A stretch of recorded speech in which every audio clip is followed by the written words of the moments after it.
Évadez-vous dans un cadre verdoyant et paisible d'une propriété abritant 4 hébergements indépendants de 75 mètres carrés, dotés chacun d'une piscine privée.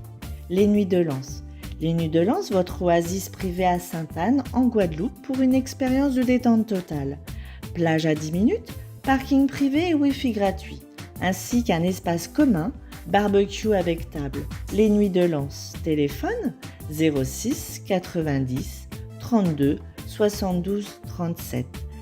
06 90 32 72 37.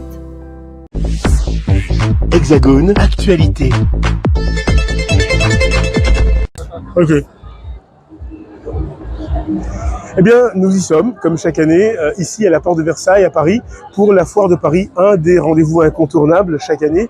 Un rendez-vous de toute la communauté ultramarine qui vit ici, mais celle aussi qui vient des territoires pour proposer leur côté novateur, les produits de qualité, bio souvent, et puis surtout pour démontrer qu'il y a une jeunesse dynamique qui veut remettre au bout du jour nos savoirs, nos connaissances et nos produits. On vous invite à nous suivre dans les artères de ce salon, de cette foire de Paris, cette célèbre foire de Paris, avec beaucoup de nouveautés cette année. Vous allez les découvrir avec nous. Je vous avoue que je ne connaissais pas vos produits et j'imagine que c'est une découverte pour la plupart des visiteurs ici à la foire de Paris. Oui, tout à fait. C'est une découverte. C'est ma première fois à Paris, même en Martinique. Il y a certains produits que je fais, qu'il y a des gens qui découvrent tardivement, et pour eux, effectivement, c'est une découverte. On a la confiture de Christophine, confiture de tomates, quoique ça, c'était déjà connu, parce qu'il y a des grands-mères qui le faisaient, mais comme ça s'est perdu, et aujourd'hui, on découvre. Et c'est très apprécié, notamment les fans de foie gras qui recherchent beaucoup cette confiture, la confiture de tomates pour les fêtes de fin d'année. Il y en a d'autres, par exemple des originalités, la confiture de papaye verte au rhum vieux, par exemple. Et puis il y en a d'autres. Alors oui, justement, on voit que vous avez fait dans l'originalité, mais qu'est-ce qui vous a poussé à aller chercher des fruits, des légumes dont on entend très peu parler jusque-là? Oui, mais avant tout, avant l'entreprise, avant le business, c'est un partage, c'est une passion. Là, les confitures, c'est une passion parce que j'ai observé, j'ai regardé faire ma grand-mère. Bon, elle ne faisait pas des tonnes, hein, mais j'ai regardé, quand elle avait fini, c'était l'index qui passait autour de la marmite, et puis on dégustait. Et puis petit à petit, c'est resté. Donc je ne suis pas tombé dedans du premier coup. J'ai travaillé dans l'administration pendant 37 ans. Et puis à la fin, à ma retraite, j'ai repris ma passion.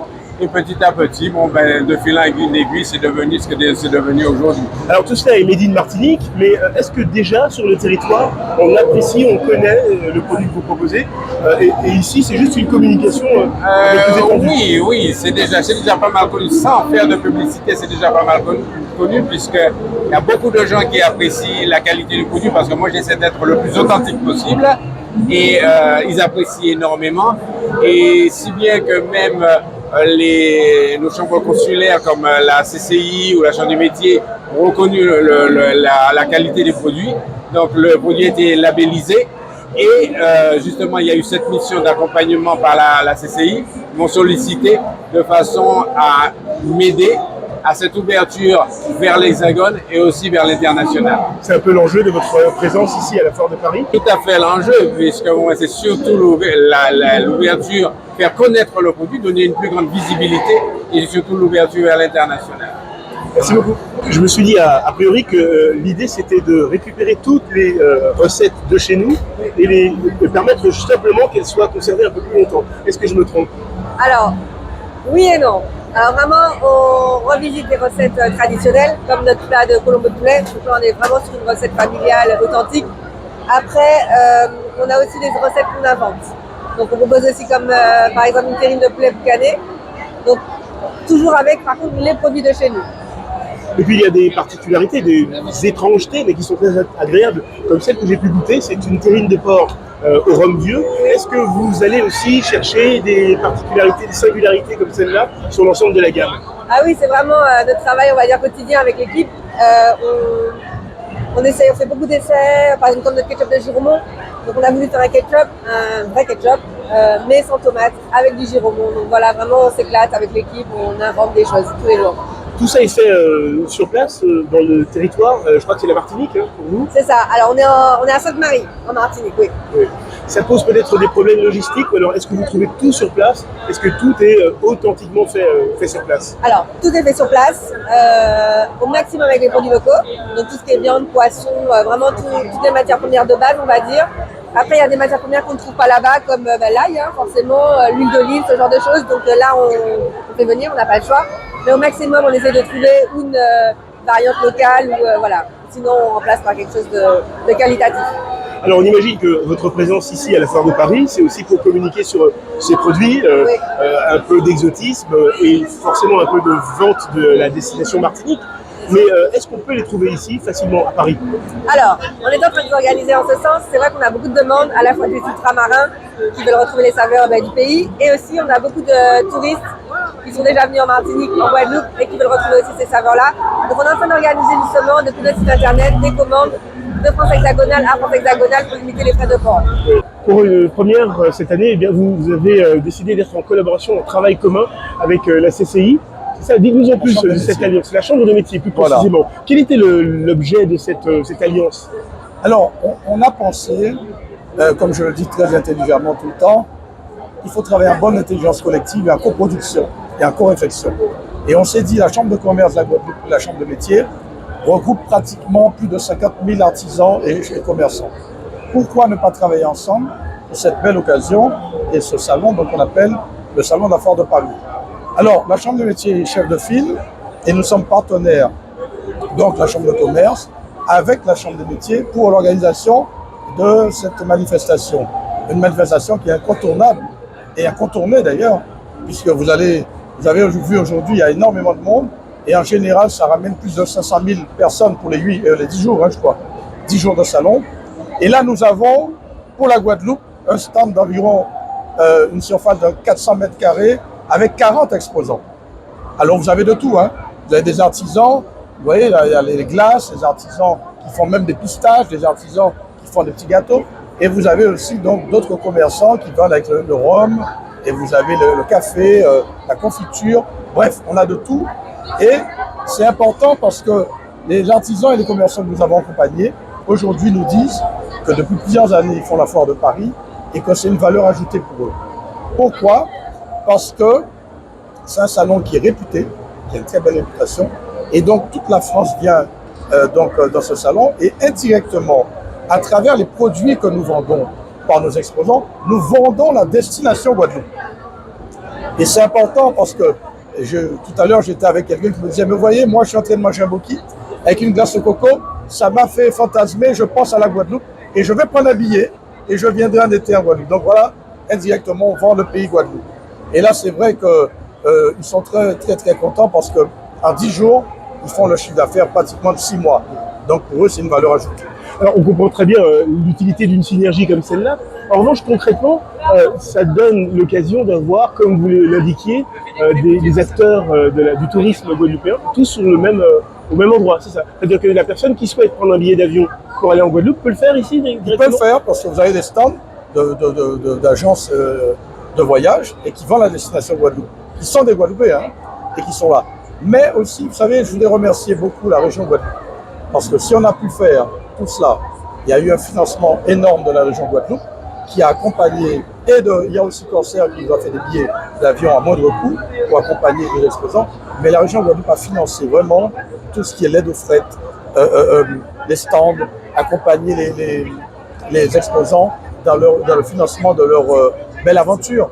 Donc heureusement que la région Guadeloupe était présente et nous on a été un peu le bras armé pour l'organisation opérationnelle. Mais le financement vient de la région Guadeloupe. CCI, Chambre des métiers, alliés pour la première fois. Ça fait 3 jours que la Foire de Paris est commencée. Est-ce que vous pouvez déjà faire, alors peut-être pas un bilan, mais une constatation de ce que cela a pu apporter concrètement? Alors moi je pense que c'est une très belle chose de faire des actions de mutualisation en commun, de synergie, comme vous l'avez dit. Et là tout à l'heure on parlait, on était en binôme, vous avez vu le vice-président qui était présent. Il me dit, mais tu as vu Thierry, c'est très très bien parce que les gens, ils font pas de sectarisme de différence entre l'artisan et un commerçant. Et très souvent, l'artisan et le commerçant sont immatriculés aux deux, chambre de commerce et chambre des métiers. Donc quelque part, si vous voulez, on doit garder cette synergie et surtout rester unis. On vend la destination Guadeloupe, on vend nos produits guadeloupéens. On n'est pas là pour faire de la concurrence à telle chambre qui est meilleure que la chambre de commerce supérieure. Non, on est là vraiment pour cette belle synergie dans l'intérêt général du pays Guadeloupe. Alors, j'ai cherché quelqu'un à qui poser la question. Je vais peut-être vous poser une colle, mais dans le domaine, de l'artisanat, dans le domaine gastronomique, on a vu aussi les biotechnologies qui sont très présentes en Guadeloupe et qui sont présentées ici. Mais on oublie aussi peut-être souvent que la Foire de Paris, c'est l'occasion d'avoir le concours Lépine et d'avoir des innovateurs, des inventeurs. Est-ce que la Guadeloupe, de ce côté-là, répond aussi au rendez-vous? Alors, c'est très bien, votre question n'est pas une colle, parce qu'on a un exposant qui est à côté, qui vend tous les rhums à côté là. Il a eu l'année dernière, il a gagné le concours d'épines. C'est de 2022. Et il vend des épices, du rhum, il fabrique, etc.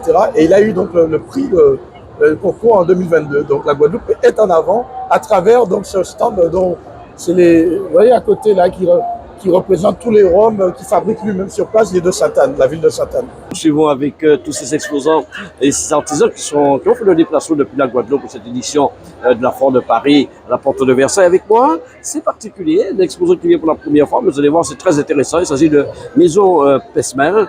Pesmel qui effectivement est de l'art plastique. Alors, on voit déjà, il a presque son atelier ici. Alors, qu'est-ce que vous êtes venu présenter à ce public de la Foire de Paris? Alors, sur la Foire de Paris, je suis venu présenter des marque-pages, des compositions sur papier, des compositions aussi sur vêtements et des tableaux et d'autres créations, par exemple sur Calbas, des services Calbas. Voilà. Alors, pourquoi vous avez tenu à venir ici à Paris? J'ai tenu à venir à Paris pour déjà rencontrer un autre public de frères, de camarades et de Guadeloupéens, de Martiniquais et de Réunionnais, mais aussi un public aussi ouvert, donc de l'extérieur et qui nous apporte beaucoup aussi. Alors voilà. Là, il y a quand même des inventions, des idées nouvelles pour Paris. J'ai vu, là, vous êtes en train de travailler sur une robe, un t-shirt avec des dessins magnifiques, des choses magnifiques. Ce sont des choses qu'on faisait déjà en Guadeloupe ou alors, non, là, c'est une nouveauté pour nous? Non, ce sont vraiment des choses que je faisais en Guadeloupe, que je continue à faire, mais que je voulais aussi profiter pour emmener ça sur la Foire de Paris. Et aussi, mais nous sommes beaucoup dans la création. Je suis beaucoup dans la création et je parle de ma culture, de mon histoire et on pose les choses et on avance et on se fait plaisir. Oui, en Guadeloupe, on se fait plaisir. Ça a marché, ça... Ça caille, nous plaisir que ça pas caille. Ça caille parce que bon, il y a un travail qui fait, ça a fait quand même plus de 32 ans qu'on a fait ça. Ah ouais. Donc, public lève ces mouna, ils connaissent et ils voient le monde. Ils voient le monde. Donc, nous ferrailler, nous présents. Et le public là, curieux de travailler ici, là? Oui, le public là curieux et il y a reconnaître qu'il y a un gros travail de dessin, de composition et que c'est original.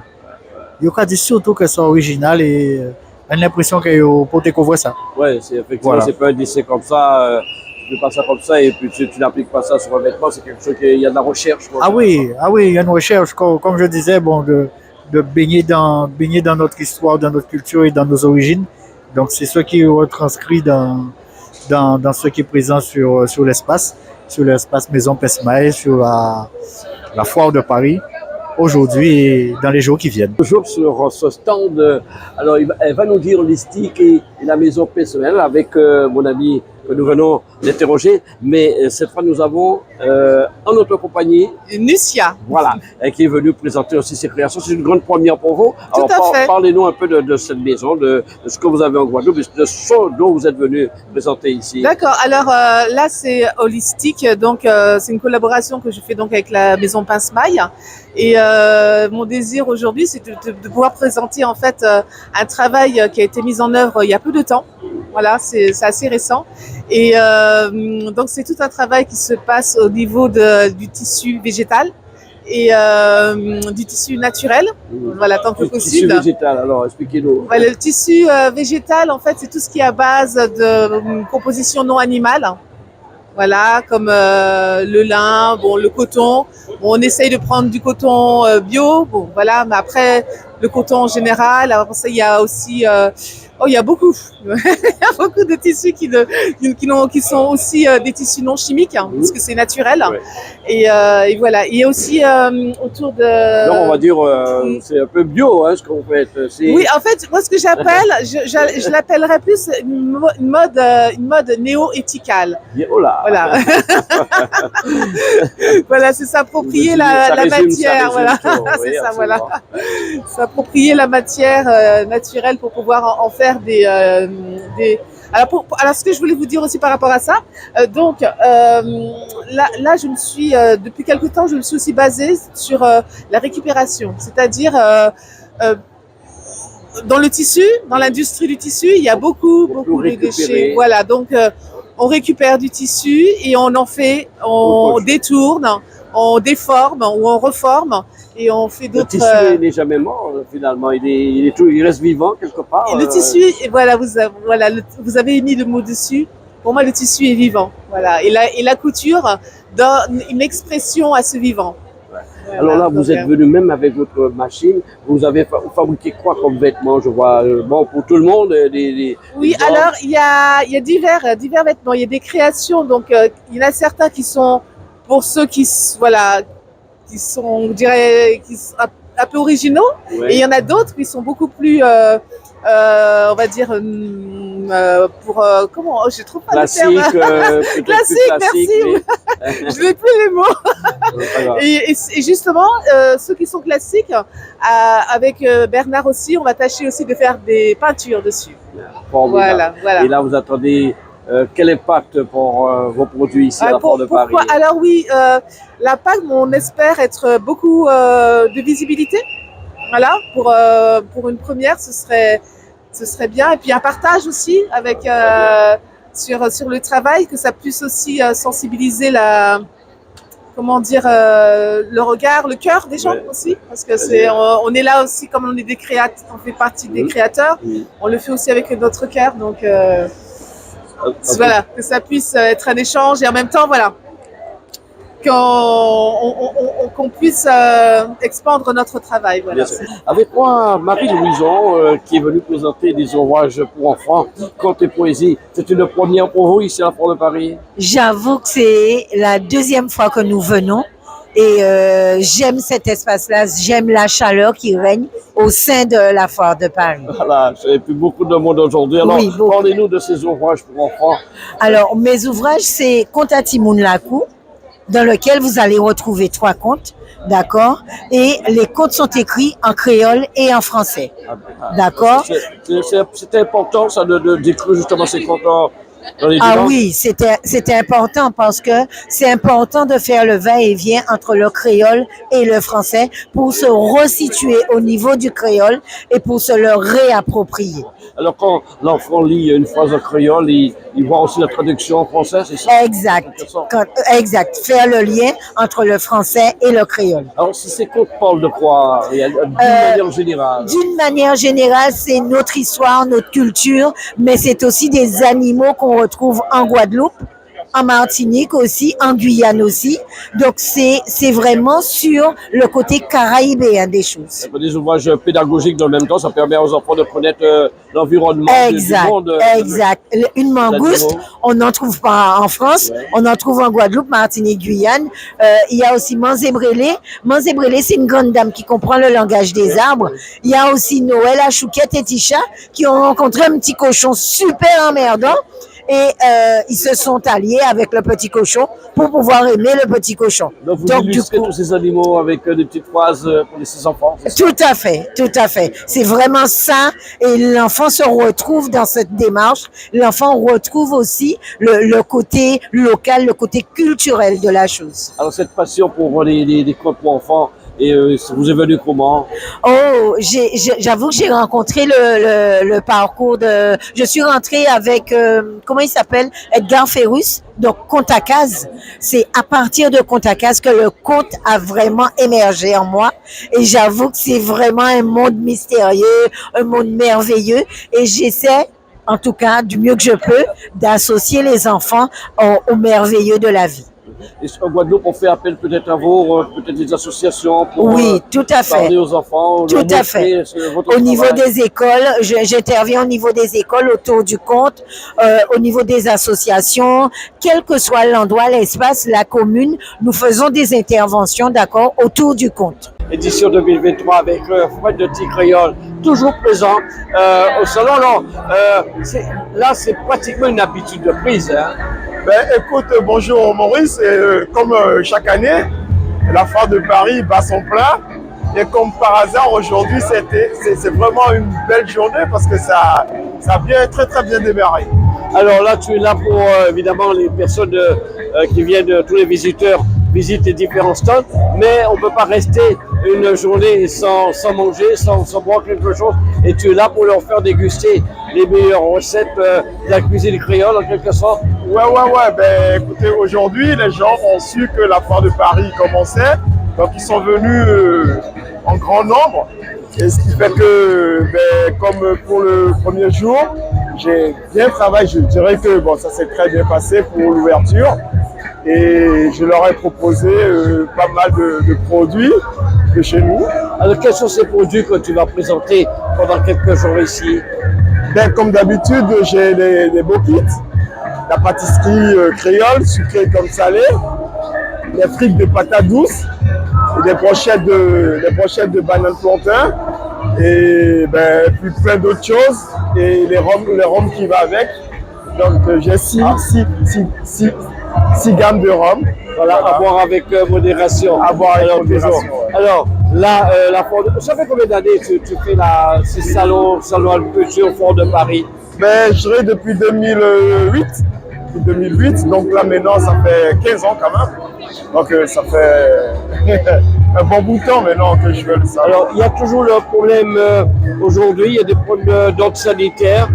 Il y a eu des contrôles régulièrement chez toi. Que ce soit l'hygiène ou tous les autres, tout le monde il passe toujours, ce qui est tout à fait normal. Hein. Donc il faut savoir que bon, on est dans un salon où tout peut se faire, du bon comme du mauvais. Donc le contrôle, c'est tout à fait normal qu'il y ait des contrôles. Ouais. Alors le salon, la foire de Paris, c'est une grande superficie. Nous sommes au hall 4. Mais est-ce que tu peux nous situer l'endroit de Tic Créole? Oui, Tic Créole se trouve, il faut dire, dans le hall 4, l'allée F, numéro 128.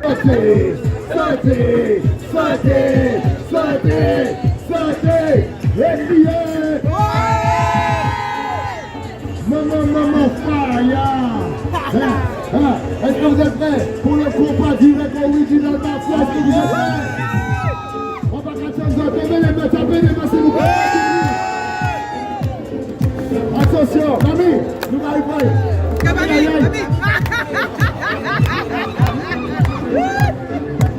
Aïe, on y va lever. Est-ce que vous êtes prêts? Attention.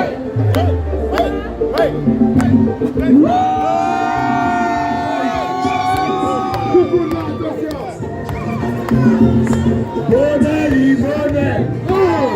Aïe, va la belle. Encore une fois, s'il vous plaît. Aïe. Bonnet. Va la belle. Chantez, tout le monde les bras. Bonnet. Ouais, avant de tomber dans ma jambe, carrément les autres, ça, tout le monde les bras. Bonnet. Aïe, va la belle.